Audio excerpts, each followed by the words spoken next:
There was once a boy born into a comfortable, educated household in Seattle. His name was Bill Gates. From an early age, something about him stood out, not in physical strength or flair, but in curiosity. He was a thinker, a questioner, the kind of child who didn't just accept the world as it was. He wanted to know how things worked, why they worked, and more importantly, how he could make them better. While other kids were running outside, Bill was buried in books and logic puzzles, his mind already working like a machine. His parents recognized his intelligence, but they didn't yet realize they were raising a future titan who would one day redefine the very way the world uses technology. It wasn't always easy. At school, Gates sometimes felt out of place. He was incredibly bright, but socially, he was introverted and different. Yet this very difference became his superpower. When he first encountered a computer at the age of 13, it was love at first sight. In an era where computers filled entire rooms and weren't common in schools, Gates found magic.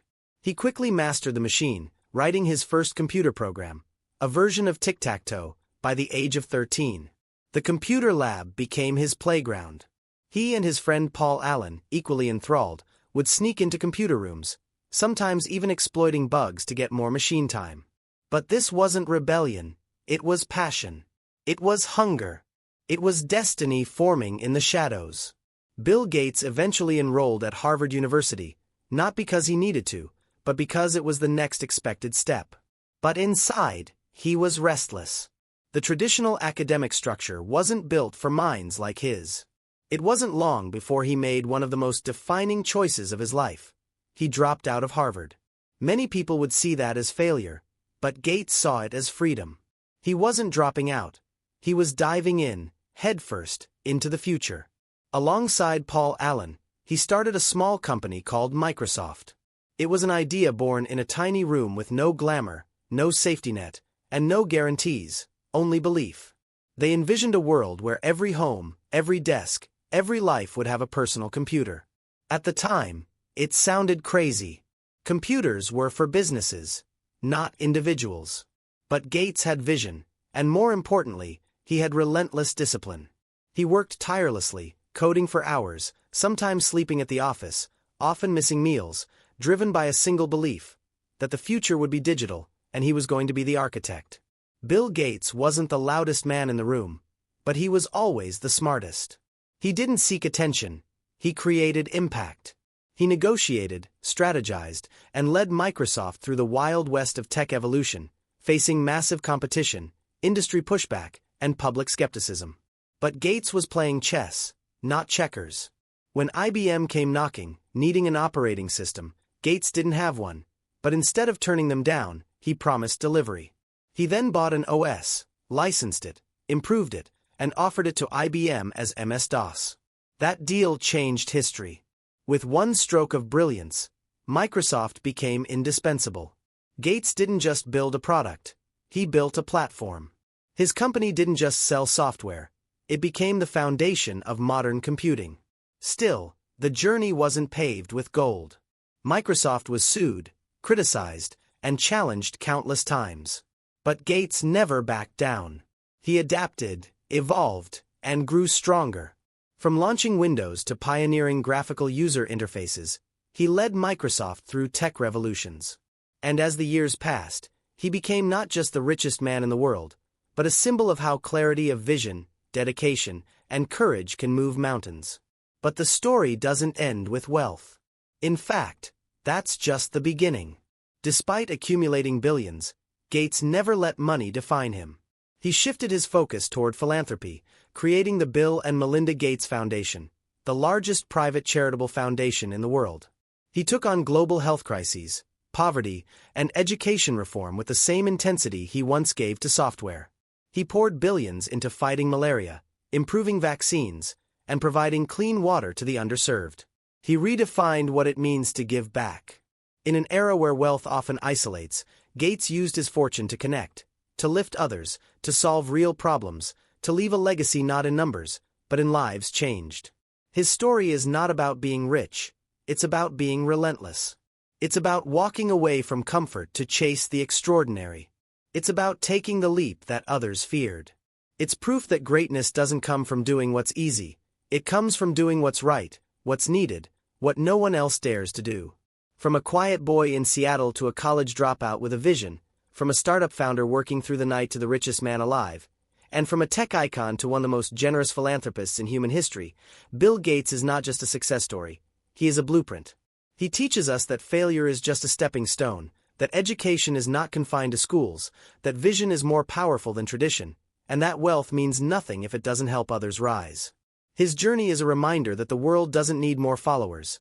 It needs more thinkers, more builders, more dreamers who aren't afraid to drop out of what's expected and drop into their own potential. So if you've ever felt different, out of place, uncertain, remember this: so did Gates. And it was in those very moments that he built his empire. You don't need permission to change the world. You need passion, perseverance, and the courage to start. And when you do, just like Gates, you might not only change your own life, but the lives of millions more. Bill Gates' story is not just about building Microsoft. It is a testament to unwavering vision, relentless discipline, and the quiet power of believing in one's own potential even when the world doesn't see it yet. He was never chasing wealth. He was chasing impact, purpose, and possibility. From the quiet halls of Harvard, where he was intellectually unmatched but spiritually restless, he chose the unthinkable, to walk away from the traditional path, trusting the voice in his soul more than the structure of a syllabus. That single decision changed not only his life, but ours. What makes Gates' journey extraordinary isn't just that he built Microsoft. It's that he saw a future before it arrived, trusted it, and acted on it without needing permission. He didn't need the world to approve his plan. He needed only his internal compass to stay aligned. He understood that success doesn't wait for credentials. It waits for courage. Through countless sleepless nights and long days of coding, negotiating, and innovating, Gates never allowed doubt to dominate. He was focused on value, obsessed with excellence, and unafraid of being misunderstood. The world called him crazy, too intense, too obsessed. But the world always misunderstands greatness before it celebrates it. He endured criticism, isolation, pressure, and never complained. Instead, he worked harder, got sharper, became more focused, and turned rejection into resilience. His rise was not overnight. It was carved slowly through 1,000 quiet sacrifices that no one sees. The public saw the wealth, but they didn't see the missed birthdays, the cold coffee on the desk at 3 a.m., the friendships that faded, the moments of self-doubt he overcame with sheer will. Gates didn't just build a tech empire. He redefined what it meant to dream with code, to lead with logic, and to execute with perfection. And when he could have retired and disappeared into luxury, he did something even more powerful. He gave it all back. Through the Gates Foundation, he turned wealth into healing, innovation into hope, and privilege into purpose. His second act is perhaps even more inspiring than his first. Because it shows that real greatness isn't about accumulating. It's about contributing. It's not about being the richest. It's about being the most impactful. Gates reminds us that the world doesn't reward the smartest person. It rewards the one who dares to act on their vision. He wasn't handed his success. He built it, brick by brick, setback by setback, idea by idea. He shows us that no matter where you begin, whether it's a Harvard dorm or your childhood garage, if you remain true to your mission, if you stay obsessed with solving problems, if you put your head down and keep building, eventually the world will look up and notice. Gates' life teaches us that wealth is a byproduct, not the goal. The goal is mastery, contribution, and legacy. And he achieved all three. He is not just a billionaire. He is a blueprint for how discipline, vision, and persistence can change the world. So the next time you think you need to wait for approval, remember Bill Gates didn't wait. He just started. Start now. But what truly set Bill Gates apart wasn't just his genius. It was his relentless hunger to create something meaningful, something revolutionary, even if no one else could see the vision yet. While others saw barriers, he saw puzzles waiting to be solved, gaps waiting to be filled, and futures waiting to be built. He didn't crave fame or approval. He pursued impact. There were times when he was ridiculed for dropping out, misunderstood for locking himself away for days writing code, or doubted for dreaming too boldly. But each of those moments only sharpened his focus. He didn't chase shortcuts or instant rewards. Instead, he played the long game, enduring sleepless nights, facing massive setbacks, and constantly adapting to a rapidly evolving world. His resilience wasn't loud, it was quiet, steady, and consistent. And that's what made all the difference. Gates proved that the path to greatness doesn't require validation from the crowd, but courage from within. He turned mistakes into momentum, failure into fuel, and doubt into drive. The lesson: you don't need a perfect start. You need an unshakable belief in your vision and the will to keep moving forward when everything says to stop.